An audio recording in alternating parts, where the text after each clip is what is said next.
Orang-orang yang rajin berdiakonia, satu Tuhan akan jaga dengan segala berkat dari surga. Buktinya selama kita berdiakonia, ya Tuhan lindungi kita dari COVID. Orang boleh kena COVID, banyak yang kena COVID. Tapi kita diluputkan dari COVID, saudara ya. Kan percuma taburanmu itu kan. Lo kamu nabur ke sana tuh kamu pikir kamu terus diberkati. Enggak, masuk neraka kamu, saudara.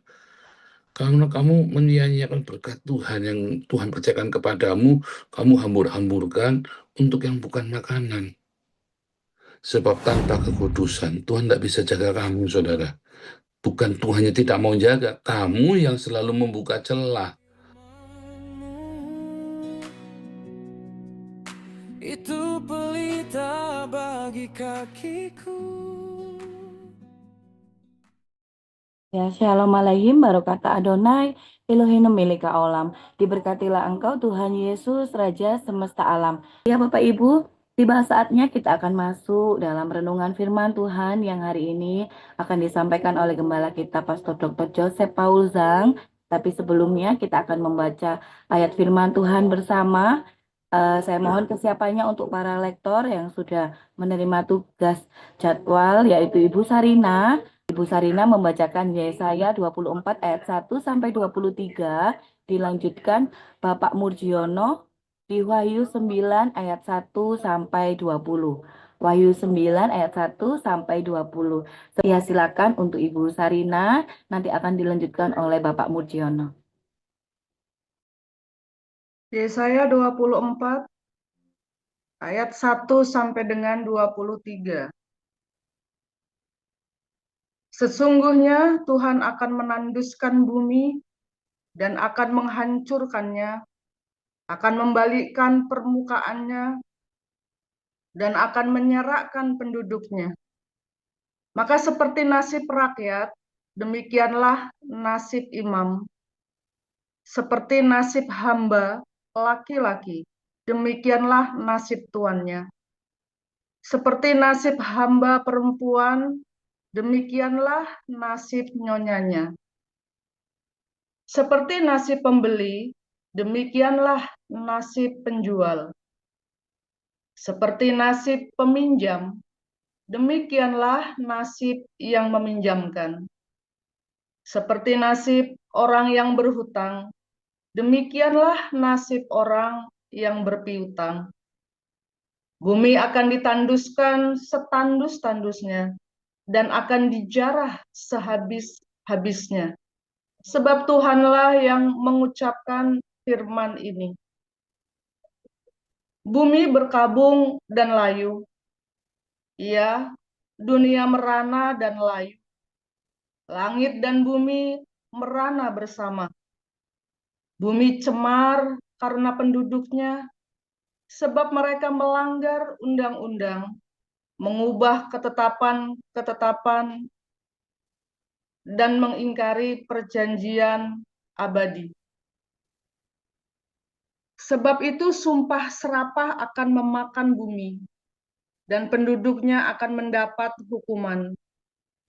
Sebab itu penduduk bumi akan hangus lenyap, dan manusia akan tinggal sedikit.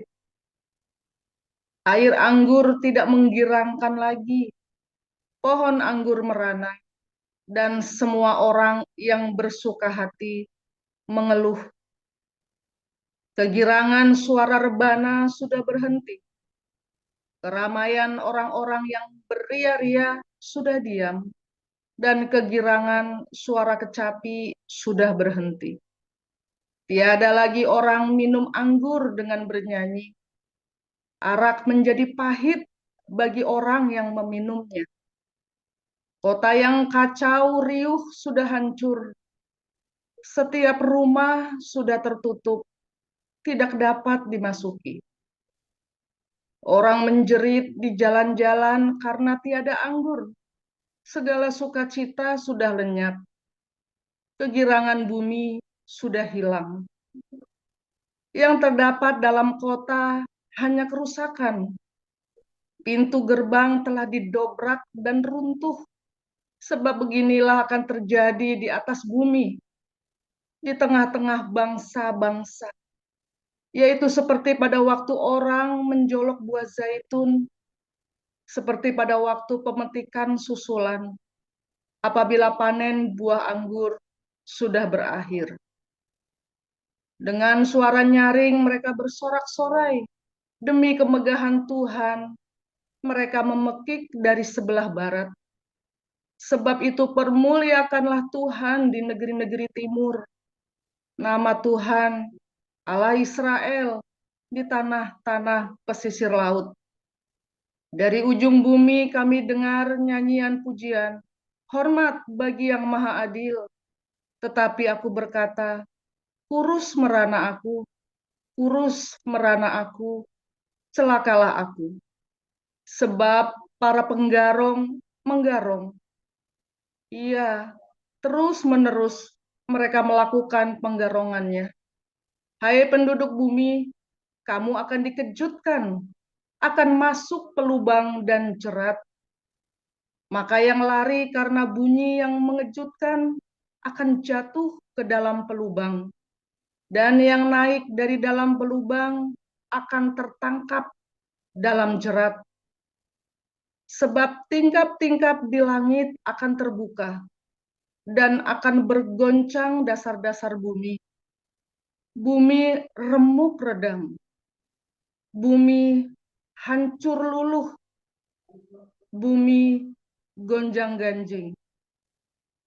Bumi terhuyung-huyung sama sekali seperti orang mabuk dan goyang seperti gubuk yang ditiup angin. Dosa pemberontakannya menimpa dia dengan sangat. Ia rebah dan tidak akan bangkit lagi. Maka pada hari itu Tuhan akan menghukum tentara langit di langit dan raja-raja bumi di atas bumi.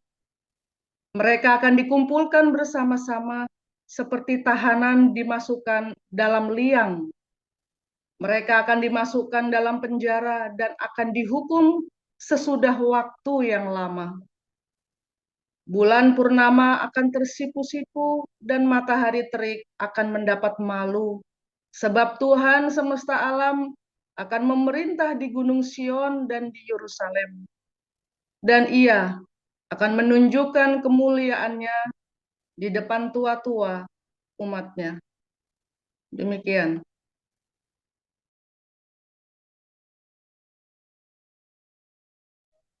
Kami lanjutkan dari Wahyu 9 ayat 1 sampai 21. Lalu malaikat yang kelima meniup sangkakalanya, dan aku melihat sebuah bintang yang jatuh dari langit ke atas bumi. Dan kepadanya diberikan anak kunci lubang jurang maut. Maka dibukanyalah pintu lubang jurang maut itu. Lalu naiklah asap dari lubang itu bagaikan asap tanur besar, dan matahari dan angkasa menjadi gelap oleh asap lubang itu. Dan dari asap itu berkeluarlah belalang-belalang ke atas bumi, dan kepada mereka diberikan kuasa sama seperti kuasa kalajengking-kalajengking di bumi.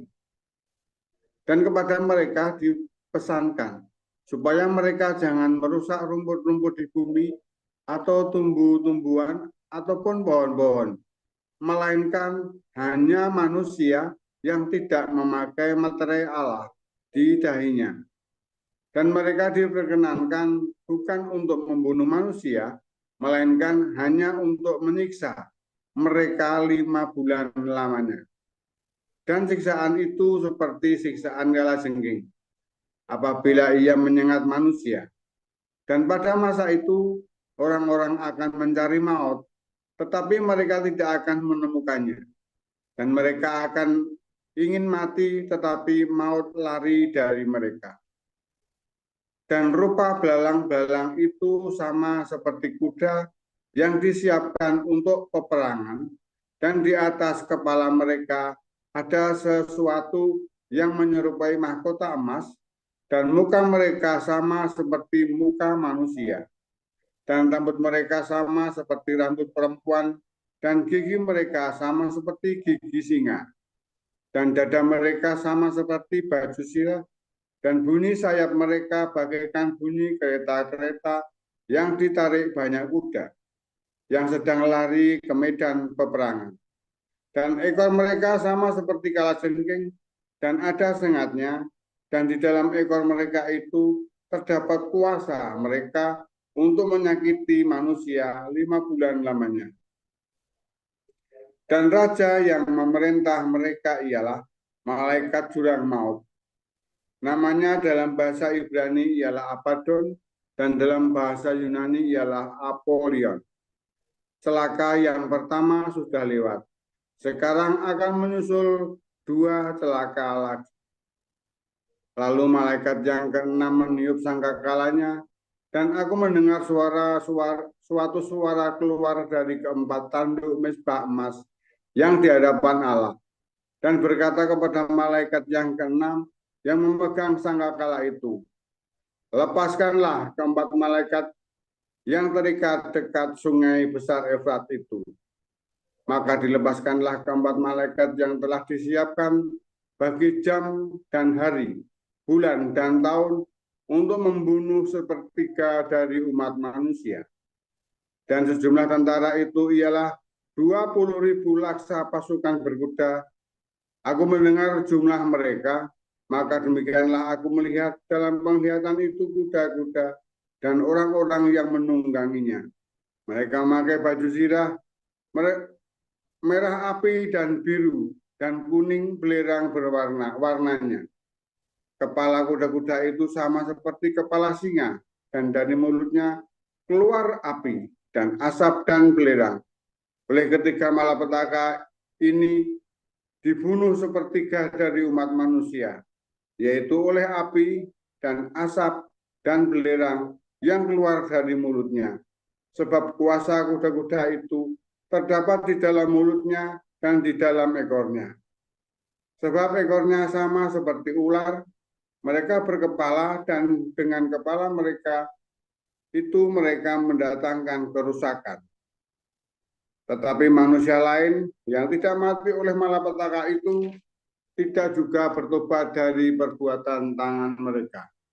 Mereka tidak berhenti menyembah roh-roh jahat dan berhala-berhala dari emas dan perak, dari tembaga, batu, dan kayu yang tidak dapat melihat atau mendengar atau berjalan.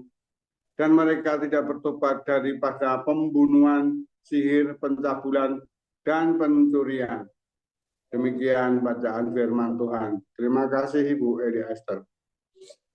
Terima kasih untuk sektor kita hari ini, Pak Murji dan juga Ibu Sarina. Terima kasih sudah membacakan ayat firman Tuhan. Dan juga Brian, terima kasih sudah menampilkan tayangan ayat firman Tuhan. Iya Bapak Ibu, tiba saatnya kita akan mendengarkan firman Tuhan yang hari ini akan disampaikan oleh Gembala kita, Pastor Dr. Joseph Paul Zhang, dengan judul Put dari Azab di Indonesia. Iya, terima kasih. Mari Pastor, dipersilahkan. Haleluya. Firman Tuhan selalu baru setiap hari. Jika kita menanti-nantikan Tuhan dengan penuh cinta dan selalu jangan lupa berbuat baik, saudara ya. Saudara, ini Indonesia makin lama makin ruwet.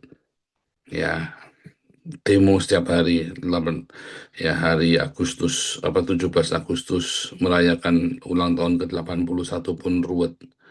Penuh dengan retorika dan tidak ada kepastian.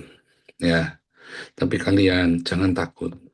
Selama kalian rajin berdiakonia, Pak, saya miskin, semiskin apapun kamu, belajar berbagi, kamu akan diluputkan, bahkan akan diberkati. Ya, karena ada hukum keseimbangan alam. Ketika yang satunya lagi ruwet, pasti nanti ada satu yang beruntung, saudara ya. Nah, tapi jangan sampai keuntungan karena menjarah harta milik orang lain. Ya, jangan sampai kamu ikut-ikutan dalam kriminal, lalu kamu menjarah, merampok nanti pas lagi ruwet-ruwet. Jangan, saudara, karena itu adalah kutuk. Kamu boleh menjarah, kamu mungkin 1 bulan itu setahun kamu bisa dapat untung sampai puluhan juta. ratusan juta mungkin dari menjarah mal-mal atau menjarah ya terima penadah gitu ya, terima banyak sekali barang-barang jarahan. Hati-hati saudara, itu akan membawa kutuk bagimu. Jangan mau, jangan ikuti jalan itu, bersihkan hidupmu. Ingat-ingat saya ngomong, ya, karena itu adalah kutuk kepada kutuk, ya, kutuk kepada kutuk. Kamu akan mendapat berkatmu yang lain, ya. Orang-orang yang rajin berdiakonia, satu Tuhan akan jaga dengan segala berkat dari surga. Buktinya selama kita berdiakonia, ya, Tuhan lindungi kita dari COVID. Orang boleh kena COVID, banyak yang kena COVID. Tapi kita diluputkan dari COVID, saudara ya. Orang-orang yang rajin diakoni, yang turun di jalan-jalan, Tuhan lindungi. Padahal sudah ada beberapa orang yang khawatir, ya. Tapi saya terus setiap hari berdoa ya, saudara. Dan itu memang Tuhan yang suruh, ya, supaya kita terhindar dari COVID itu tuh ya, saudara ya. Nah, saudara, diakonia kita membuktikan banyak sekali orang dipulihkan dalam komunitas kita. Saudara, jangan kamu berpikir bahwa saya mendapat keuntungan dari sana. Enggak. Bahkan saya ikut berdiakonia, saya ikut menabur. Saya ikut transfer uangnya. Ya. Jangan kamu berpikir saya mendapat keuntungan dari sana. Ya. Karena setiap kali semua donasi yang Anda kumpulkan, 1 rupiah pun tidak saya sentuh. Ya. Kecuali itu saya tulis project 77 untuk Eropa. Memang itu untuk Eropa. Ya kan, atau kamu transfer pribadi ke saya dan bilang ini buat Pak Paul, baru itu yang saya pakai. Kalau enggak ya enggak, saudara. Bahkan ada yang transfer buat saya pun saya tanya ini buat apa, ya. Dan setelah dia jelaskan, ya saya amanahkan, ya kan. Oh ini buat project ini buat Damaris, ini buat ini dibagi. Terus saya bilang selanjutnya boleh nggak langsung ke Damaris, langsung ke Damaris, saya kasih nomor rekeningnya. Karena akan menjadi godaan bagi saya kalau kamu transfer melalui saya, padahal itu bukan buat saya. Tapi kalau itu buat saya, langsung buat saya, itu masalah lain. Karena memang itu kamu berikan untuk menabur buat kehidupan saya, ya saudara ya. Nah, saudara, saya memberi contoh kepada Anda. Dalam segala kekurangan hidup saya pun masih bisa menabur. Saya masih bisa memberkati. Ya, karena apa? Karena memang itu yang Tuhan ajarkan kepada kita. Kita berbagi dengan sesama. Kita belajar untuk saling membantu satu sama lain. Ya, buat saya mungkin uang 500.000 tidak berasa, saudara ya. Buat beberapa Anda 500.000 itu bisa buat memperpanjang STNK, sehingga Anda bisa bekerja jadi tukang ojek. Buat saya 500.000 itu cuma beli Coca-Cola satu lusin, saudara ya. Iya kan? Cuma buat sekali makan 500.000 itu, ya kan? Tetapi buat kalian, beberapa dari kalian, oh itu bisa buat makan seminggu, ya kan? Itulah sebabnya Tuhan ajarkan kepada saya untuk berbagi. Dan saya selalu, dalam segala kekurangan saya punya dana untuk diakonia. Nah, saudara, ketika masalah-masalah itu terjadi ya, tadi Yesaya tadi yang Anda baca itu sama persis dengan Wahyu 9.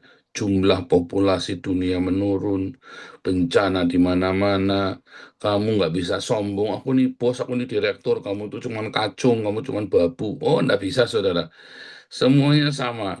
Kamu akan hancur, dan Indonesia ini akan mengalami kengerian yang luar biasa, yang belum pernah terjadi sebelumnya, karena akumulasi kejahatan. Ya, 81 tahun kamu diberi kesempatan untuk membangun nasibmu, tetapi bukannya jadi baik, malah jadi tambah buruk, bahkan lebih buruk daripada zaman Belanda. Kenapa? Karena kamu satu, menganiaya gereja, menganiaya orang Kristen. Tetapi yang kedua, orang Kristennya sendiri, pendeta-pendetanya korup, para apologetnya korup, saudara. Jadi pasti akan terjadi hal yang mengerikan di Indonesia itu sudah, jangan kamu ragukan lagi, pasti akan terjadi. Cuman kamu jangan takut, orang-orang yang terus tekun, ya melekat erat dalam persekutuan dengan Tuhan. Apa itu persekutuan dengan Tuhan? Persekutuan dengan tubuh dan darahnya, bukan dengan secawan dengan segelas kecil anggur dan sekerat roti kecil 1 senti, bukan, saudara. Tapi maksudnya dengan tubuh dan darah Yesus adalah apa? Melalui diakonia. Ketika kamu rajin berdiakonia, kamu rajin berbagi sedekah, hidupmu akan dijaga. Tuhan akan jaga hidupmu, sama seperti Tuhan menjaga para rasul dan komunitas jemaat mula-mula, ya. Jadi jangan takut, ya. Yang saya sampaikan setiap hari serem-serem itu memang serem. Tapi kamu jangan takut kalau kamu rajin berdiakonia, kamu rajin menabur, ya, ke Damaris, Damar Kasih, dan ke gereja-gereja yang berdiakonia, kayak gerejanya Bu Marta, gerejanya Bu Ernipat, gerejanya Bu Lili Sahati, gerejanya Pak Erben itu ya, itu gereja-gereja yang rajin menabur, ya, Pak Kasianus Dino itu ya, itu gereja-gereja yang rajin menabur, saudara, yang belajar di sini lalu dipraktekkan di komunitasnya, juga kayak Ibu Priscilla Smith Juli kemarin itu ya, yang merawat sekarang 60 ya, 60 orang-orang yang sakit dan sakit jiwa, saudara ya, dan dibuang dari rumahnya. Ya, menaburlah ke tempat-tempat seperti itu, jelas, orangnya jelas, pelayanannya jelas, bukan memperkaya diri sendiri, ya, dan mereka tidak meminta-minta untuk dirinya sendiri. Mereka malah berkorban, ya.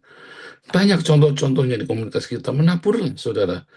Ya, jadi kalau Anda, wah, Damaris kenakan Paul, ya sudah, kamu nabur itu ke Ibu Priscilla Smejuli, ke Bu Marta, itu kan gereja yang berdiakonia tuh, saudara, dan mereka militan berdiakonia nggak kaleng-kaleng, saudara, nggak bercandaan, nggak cuma icip-icip, mereka benar-benar berdiakonia benar-benar, dan itulah yang harus kamu tabur, ya, bukan bukan apologet sialan yang ngurusin titit tuit klentit itu yang rakus ya, udah punya rumah mau beli rumah lagi, udah, wah, gila ya, saudara ya, ngeri ya, saudara ya, setan-setan ini benar-benar menghabiskan uang kalian untuk hal-hal yang sia-sia, ya, sehingga kalian jadi tambah masuk neraka, ya kan?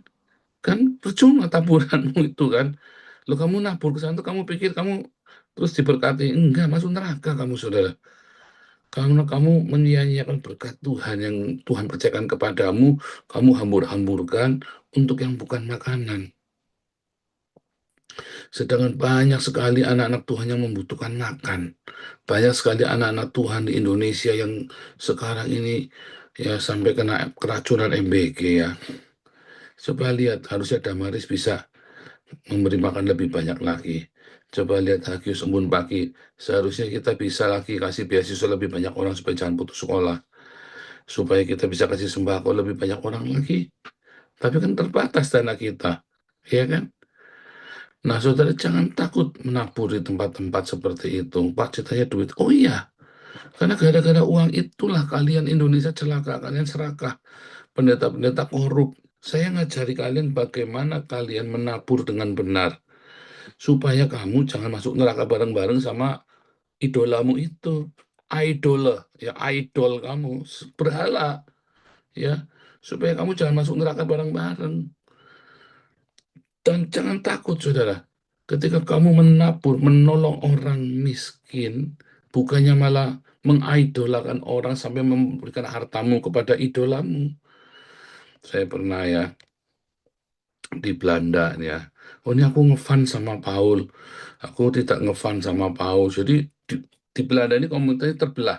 Satu yang benci banget sama saya, ya, terutama yang dari kelompok-kelompok itu ya, saudara ya, kelompok-kelompok yang dihasut oleh dulu Tritunggal, ya kan, sama dari KPRI, ya kan, wah, dan pro Ganjar, karena kita kan dulu support Prabowo ya, saudara ya, mereka benci banget.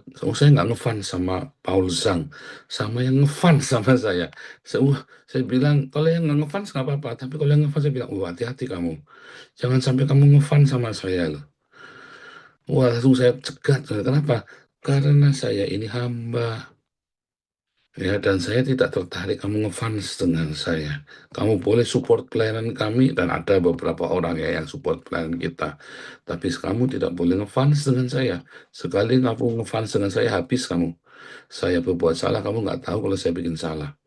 Loh, saya langsung ngomong sama orangnya ya, saudara ya. Tetapi sama ya, nggak boleh saudara. Sehingga saya selalu arahkan kalian untuk menabur untuk apa saudara? Untuk berdiakonia. Saya selalu arahkan kalian menabur untuk apa? Untuk menolong sesama. Ya, terutama kalau ada orang-orang yang baru meninggal, anggota keluarganya. Saya bilang, ayo jangan pelit. Mengapa? Karena mereka, ya ketika anggota keluarganya meninggal, ya, itu susahnya double, saudara. Susahnya double-double. Udah lagi susah, kehilangan orang, ya tambah lagi harus keluar uang. Habis itu mungkin nanti ada masalah-masalah lain. Kalau dia adalah yang meninggal adalah tulang punggung keluarganya, ya ada masalah lain. Banyak sekali. Ya makanya support saudara kalau ada orang yang meninggal. Jangan pelit, menaburlah ya uang duka itu. Dan itu kita berikan semuanya, nggak ada dipotong sama yayasan. Malah kadang-kadang kalau terlalu sedikit, yayasan nambahin, saudara ya. Nambahin supaya kena, supaya pantas kita memberikannya. Nah, saudara, kita kembali ya. Yang paling penting ya sekarang jaga hatimu. Supaya hatimu jangan melekat pada harta. Jangan khawatir, mungkin kelihatannya nanti serba mepet dalam masa-masa paceklik nanti ya. Ini sudah mulai ya, saudara ya. PHK di mana-mana, demo di mana-mana, ruwet di mana-mana. Kamu lihat IHSG, harga dolar segala macam itu sudah fake, udah nggak bisa pegang. Kamu nggak bisa pegang, bisa ucuk-ucuk dong. Hati-hati, saudara ya. Itu tipu-tipu dari pemerintah. Ya, sekarang yang kamu lihat ya laporan keuangan segala macam itu tipu-tipu dari pemerintah semua. Percaya saya, saudara. Ya, dan ini bahaya sekali. Bisa tiba-tiba ya namanya tipu-tipu ya. Kayak dulu kan IHSG kan ketahuan kan konangan si Purbayam curang ya kan. Akhirnya kan jeblok. Wah, banyak yang rugi itu ya. Dolar ini juga sama. Sekarang puyeng pokoknya Indonesia ini. Tapi kalau kamu tetap ya kamu yang berkelimpahan tetaplah bersedekah, saudara. Kalau kamu bisa lakukan sendiri, lakukan sendiri. Karena dengan tanganmu, hatimu akan dilembutkan. Kalau kamu bisa melakukan sedekah dengan tanganmu sendiri. Tapi kalau kamu tidak ada waktu, maka kirim uangnya ke yayasan-yayasan atau gereja yang benar-benar menjalankannya. Ya, katanya Tuhan Yesus sama yang punya satu talenta. Kenapa kamu tidak berikan satu talentamu itu kasih ke yang menjalankannya? Nah, itu loh. Nanti kamu kan ditanya, uangmu kemarin kemana? Oh, dikasih buat beli rumah, Pak. Itu buat beli rumah Apologet. Oh, uangnya dipakai buat beli mobil, Pak. Oh, itu uangku dipakai buat beli. Saudara, hati-hati, saudara. Hati-hati. Kalau itu bukan untuk, ya, itu adalah kemewahan. Uangmu dipakai untuk segala yang mewah. Hati-hati, saudara. Itu akan menjadi kutuk bagimu. Tapi kalau uang itu dipakai ya untuk marturia dan diakonia, para misionari di desa-desa ya, dan para misionari yang benar-benar memberitakan Injil, memenangkan jiwa, saudara. Maka kamu akan diberkati. Ya, bukannya malah terus buat bermewah-mewah, lalu buat ngelaporin orang ke polisi, pakai uang donasi. Gila ini, saudara. Kamu mau nyogok polisi pakai uang donasi yang kamu berikan, yang sebetulnya uang donasi itu bisa dipakai untuk memberi makan, ya kan? Kan gila ini, saudara. Ya, saudara jangan takut, ya. Kalau kamu mau luput dari asap atas Indonesia, berdiakonialah. Tapi jangan lupa, ya, tetap menjaga hidupmu dalam kekudusan. Tanpa kekudusan, ya walaupun kamu diakonianya kencang, sedekahmu kencang, ya tetap setan akan menghampiri kamu. Ya, jangan bohongi Tuhan. Ya, jangan pikir Tuhan bisa disogok. Kalau kamu jaga hidupmu dalam kekudusan, dan kamu tetap jaga hidupmu, tetap bersedekah penuh dengan belas kasih, Tuhan akan luputkan kamu. Tuhan akan tolong, jangan takut, saudara. Ya, kemarin yang setiap hari saya ngomong, itu bukan buat takut-takut, tapi saya untuk memberi peringatan kepada gereja. Hei gereja, masalahnya sepele, bukan lumbungmu bagikan kepada orang miskin. Tapi kan kamu nggak mau, kamu lebih suka bangun gedung yang mewah. Kamu lebih suka untuk bermewah, bergaya hidup mewah. Itulah sebabnya saya memberikan teladan kepada Anda, rumah saya dengan barang-barang bekas. Orang kalau datang ke rumah saya, kamu bisa lihat. Ya, itu Bu Helin, Pak Yuda pernah ke rumah saya, ya. Sederhana rumah saya, saudara. Nggak ada barang-barang yang mewah-mewah. Sederhana rumah saya, kecil. Dan saya bangga karena saya telah memberi contoh kepada kalian. Ya, ya, saudara ya, saya beri contoh teladan. Ya, Bu Mantu pernah ke rumah saya. Ya, eh, tuh Marcel sering nginep di rumah saya. Ini kan ini Andre lagi nginep di rumah saya sama Hansel. Ya, selama 1 minggu ini ya, karena kita lagi ada beberapa pengarahan untuk dokumen Hansel ya. Jadi, apa namanya, Anda lihat kesederhanaan hidup saya. Dan kamu jangan kepingin mewah-mewah, lebih baik daripada kamu hidup mewah-mewah. Berbagilah dengan sesama, saudara. Ya, saya saja kemarin ya, kita kumpulin alat musiknya, buat alat musik 110 juta. Itu tuh sudah dari berapa tahun yang lalu ya, udah dari 5 tahun kita beli bekas-bekas, beli bekas, beli bekas, beli bekas, sampai udah pada rusak. Baru tuh saya bilang, ayo saudara, siapa mau menabur buat alat musik. Ya, buat mixer sebetulnya, tapi nggak nyana, terkumpulnya banyak, dan kita belikan semua. Sekarang bagus alat musik kita, lihat sekarang kita main musik bagus, saudara ya, semakin bagus, karena ya tadi yang namanya alatnya bagus ya, dengan sendirinya mainnya lebih bagus ya, rekaman kita. Nanti kita rencana ada mau bikin konser ya bulan Desember untuk penginjilan, karena di Belanda itu penginjilan paling mudah itu dengan musik, saudara ya. Penginjilan yang paling mudah, cepat sekali kita menjangkau jiwa dengan musik, karena orang Belanda tuh suka musik ya. Dan musik kita termasuk yang lumayan di Belanda ya. Nah, saudara, kita mau terus ya memberitakan Injil, berdiakonia, tapi juga jaga hidupmu dalam kekudusan. Itu tiap hari akan saya ingatkan kan, ayo jaga hidupmu dalam kekudusan, jangan main-main. Jangan main-main dengan kekudusan. Ya, sebab tanpa kekudusan, Tuhan tidak bisa jaga kamu, saudara. Bukan Tuhannya tidak mau jaga, kamu yang selalu membuka celah.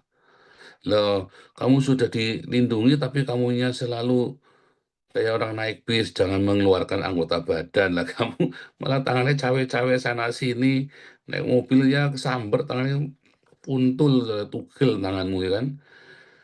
Iya kan, padahal kamu seharusnya kan aman di dalam saja, jangan cawe-cawe sana sini. Jangan kamu paparkan dirimu dengan perzinahan.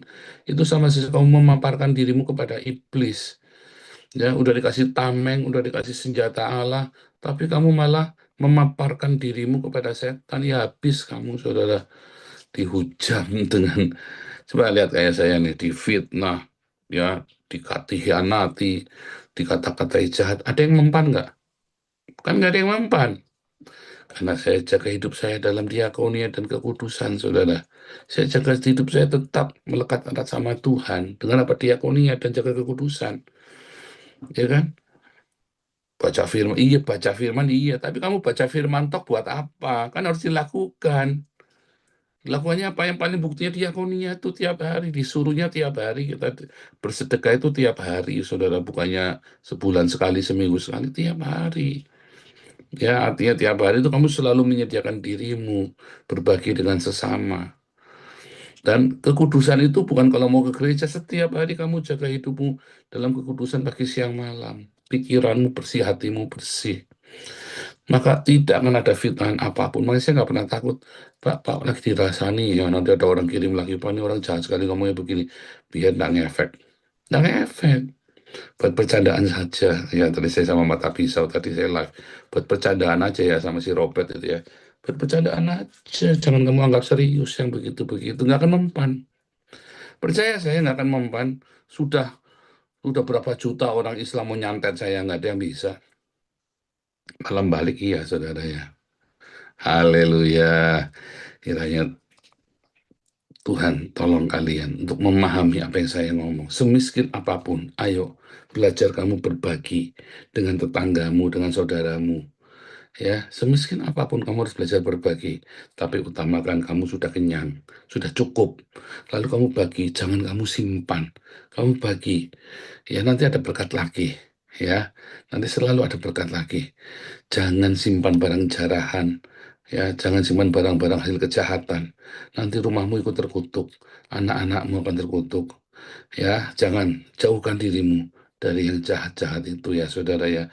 Fokus dengan kamu mengasihi Tuhan dan percaya tanpa barang-barang jahat itu, kamu Tuhan akan dipelihara oleh Tuhan. Amin. Ya Bapak Ibu, sebelum kita menerima berkat Tuhan melalui Pastor Paul, kita akan membaca recite bersama Sema Israel. Sema Israel Adonai Eloheinu Adonai Ehad. Dengarlah hai orang Israel, Tuhan itu Allah kita, Tuhan itu Esa. Ve'atai Adonai Eloheka, vekol levaka, uvekol nasefka, uvekol miodeka. Kasihilah Tuhan Allahmu dengan segenap hatimu, dan dengan segenap jiwamu, dan dengan segenap kekuatanmu. Ve'afta lareaka kamoka. Kasihilah sesamamu manusia seperti dirimu sendiri. Kita akan mempersiapkan hati kita untuk menerima berkat Tuhan Yesus melalui gembala kita, Pastor Paul. Silakan Pastor. Kita terima berkat Tuhan Yesus, ya mereka Adonai, wes mereka Tuhan Yesus memberkati engkau dan memelihara engkau. Ya Adonai, benar kau hunika Tuhan Yesus menyinari engkau dengan wajahnya dan memberi kau kasih karunia-Nya. Isya Adonai, benar kau mereka shalom, Tuhan Yesus menghadapkan wajahnya padamu dan memberi kau damai sejahtera-Nya. Dalam nama Tuhan Yesus Jehovah Sebaot, malaikat Tuhan berkemah di sekelilingmu, memerangi semua musuh-musuhmu, melindungimu dari panas terik matahari dan dinginnya malam di padang gurun, menuntunmu sampai tanah perjanjian Tuhan berikan bagimu. Jehovah Shalom, Tuhan Yesus berikan damai sejahtera yang melampaui segala akal dalam hidupmu. Haleluya, amin. Itu pelita bagi kakiku, firman-Mu itu terang